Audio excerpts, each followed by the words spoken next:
कैसे आप लोग उम्मीद करते बहुत अच्छे होंगे। मैं लेके आया हूँ सीबीएसई बिहार बोर्ड का आपको ये क्लास 10th का चैप्टर नंबर 3 है, जो कि टेंजेंट टू अ सर्कल, वृत्त की स्पर्श रेखाएं।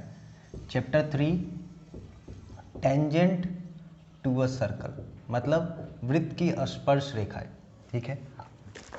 थ्योरम नंबर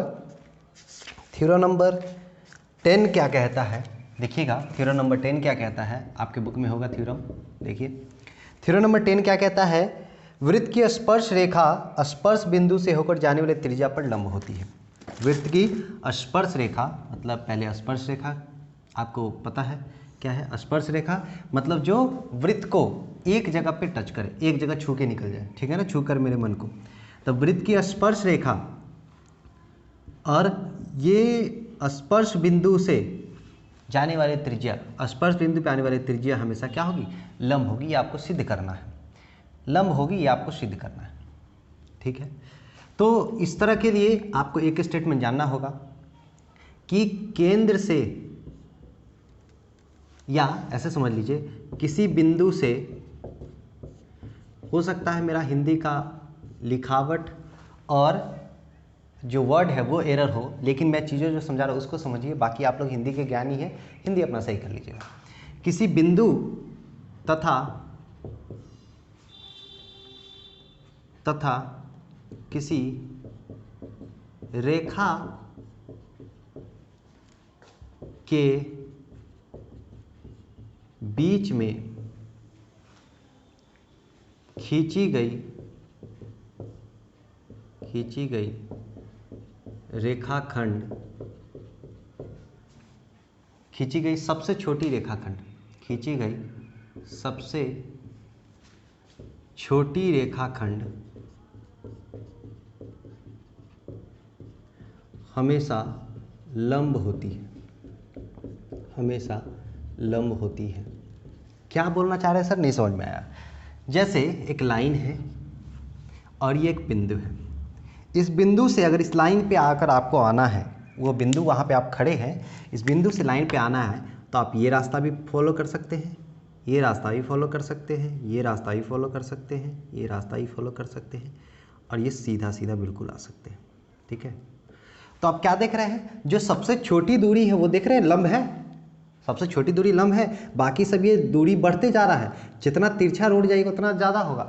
तो जो सबसे सीधा है वो लंब है, मतलब जो सबसे छोटा डिस्टेंस होगा इस दोनों के बीच का, वो हमेशा क्या होगा, लंब होगा। अब इसी का यूज करना हमको यहाँ पे। एक बिंदु ले लिया आपने, एक बिंदु मान लीजिए ओ ए बी, बी एक बिंदु ले लिया, किस पे, स्पर्श रेखा पे। बी एक बिंदु लिया,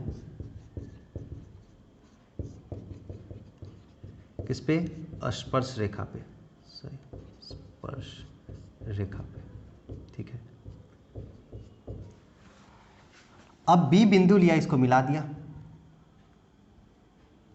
इसको मिला दिया, ये कट किया किसी जगह पे, मान लीजिए एम पे। ठीक है। अब देखिए ओ एम या ओ बी बड़ा है किससे, ओ एम से। ओ बी बड़ा है किससे, ओ एम से, क्योंकि ओ एम बराबर ओ ए है, ओ एम बराबर ओ ए है, ओ एम बराबर ओ ए है, क्योंकि दोनों सब त्रिज्या है। जब ये बराबर है तो हम लिख देंगे कि ओ बी बड़ा होगा ओ ए से।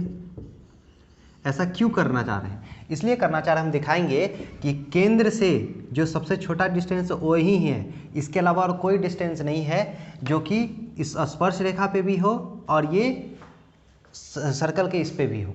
ठीक है। क्योंकि मान लीजिए बोलिए सर ओ एम तो है ना, तो ओ एम लेकिन क्या है, स्पर्श रेखा पे है क्या, नहीं है। तो आपको क्या दिखा, ओ बी बड़ा ओ से।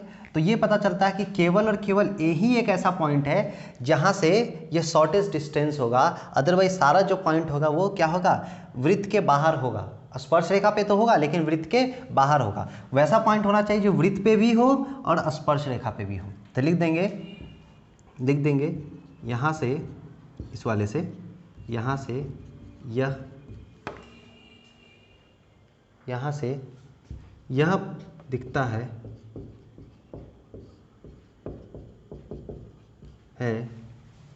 कि क्या दिखता है, क्या दिखता है कि ए के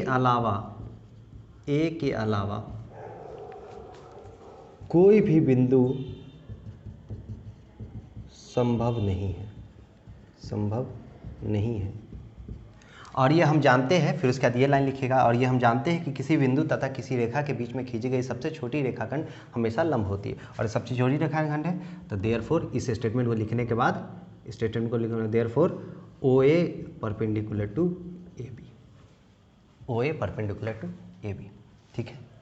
आशा करते हैं आपको चीज़ें समझ में आई होगी, ठीक है। हम लोग हर वीडियो के अंदर एक वीडियो के अंदर आपको एक ही थ्योरम को पढ़ेंगे और चीज़ों को समझेंगे। इस वीडियो के अंदर थ्योरम 10 देखा हमने, अगले वीडियो के अंदर हम लोग देखेंगे थ्योरम 11 को क्या कहता है, ठीक है। इसका उल्टा दे सकता है, इसका उल्टा क्या दे देगा, इसका उल्टा समझ लीजिए थ्योरम 11, इसका उल्टा थ्योरम 11 ही है ना उल्टा, लेट मी चेक, नहीं थ्योरम 11 नहीं है, इसका जस्ट उल्टा ऊपर ही में है कि अभी आपको लंब प्रूफ करने के लिए बोला, ठीक है, अभी आपको लंब प्रूफ करने के लिए बोला, अब प्रूफ कर देगा कि लंब है तो ये पॉइंट ऑफ कांटेक्ट पे है, यही सिद्ध करिए। तो सेम चीज़ जो प्रोसेस में लिखे वही प्रोसेस उसके अंदर भी लिखाएगा, ठीक है। अपना ख्याल रखिए, सुरक्षित रहिए। जय हिंद, जय भारत। अगले वीडियो के अंदर थ्योरम 11 देखेंगे, और जो भी डाउट प्लीज़ कमेंट में बताइए। हो सकता है थोड़ा समय लगेगा, लेकिन विश्वास रखिए आपका जल्द से जल्द सारा सिलेबस को खत्म किया जाएगा। Thank you very much.